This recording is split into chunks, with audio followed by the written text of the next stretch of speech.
Siddhi Ma, she's dead now, was this old woman, dedicated her life to spirituality and to helping people, serving people, a saint, a real saint. And I went to India to meet her every day. It's like, Siddhi Ma's going to come. She doesn't come. And I'm partaking in the temple activities, singing the songs out of this little book, trying to follow along and read the Sanskrit translations, dodging the monkeys, trying to just throw them bananas so they leave me alone, go that way. And after like a week or so of living in Kainchi Dham, it's in Nainital in India, in the mountains, beautiful. This is where Ram Dass met Neem Karoli Baba. So just already I'm feeling like alive from being there, you know, just like, oh my God, this is where this happened. That's where that Maharaji this, Ram Dass that. Wow, cool. This is the rock that Maharaji used to sit on before the temple was built here. And finally, Siddhi Ma comes. And Krishna Das is there, Raghu is there.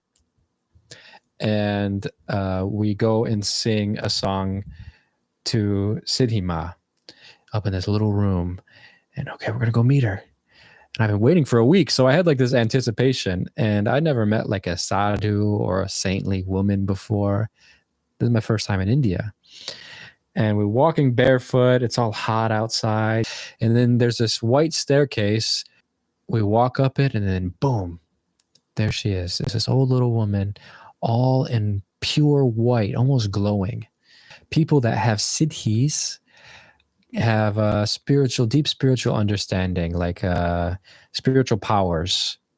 They can look at you and bring you to a state of spiritual understanding and know how to prescribe you the correct way to get there just by looking at you. This is like a siddhi.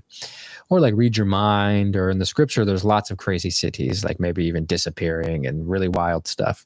But a siddhi on a practical level is like what I call a clarity of spirituality, spiritual clarity. So her name is Siddhi Ma. This is her name. She didn't have spiritual powers or anything. No one ever claimed anything wild about her. But Krishna Das takes his harmonium out, his little instrument, and we begin to sing Govinda, Govinda, Govinda. We're singing some Govinda song to her. And she didn't talk because I think she was just so old. But I remember looking at her, and it was like the air got sucked out of the room. I can't explain it. And it was as if it was because of her. It was like she was a vacuum and she was just taking everything in. And everything was just suspended in a moment. I can't explain it. It's the first time I've ever felt that. But when you meet somebody that is so clean and so clear, it just everything, they just are a void that consumes everything. She closed her eyes while we were singing and tapped her foot and swayed her hand. I just remember her hand swaying and it being like the most beautiful thing I've ever seen. And I remember I told Raghu, I said, man, I had this image of her being like a lion that is tamed and in control. But at any moment, if she wanted, she could just open her mouth and roar, and we would all just fall back from the impact of her strength, of her roar.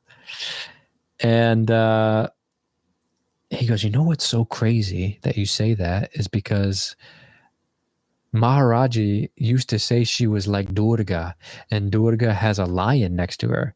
And I didn't really know about Hinduism at this point, so I wasn't familiar with like what Durga's symbolism was and stuff. This is what I saw when I looked at her.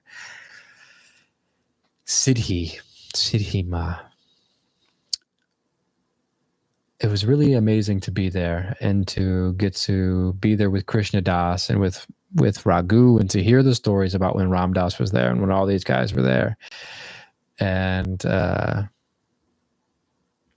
she died a month later. I left and she died.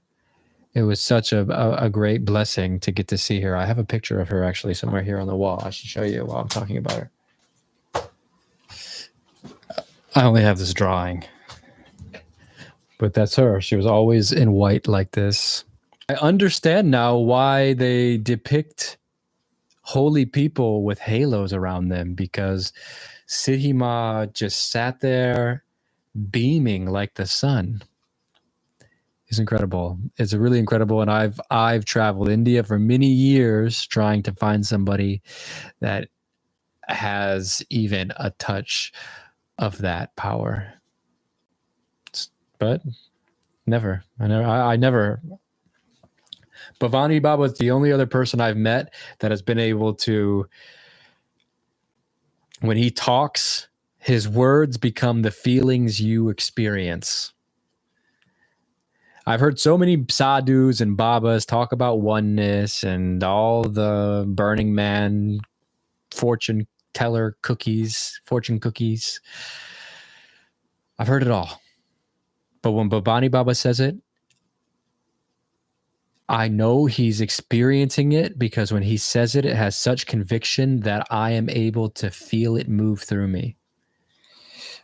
And she didn't actually have to say anything.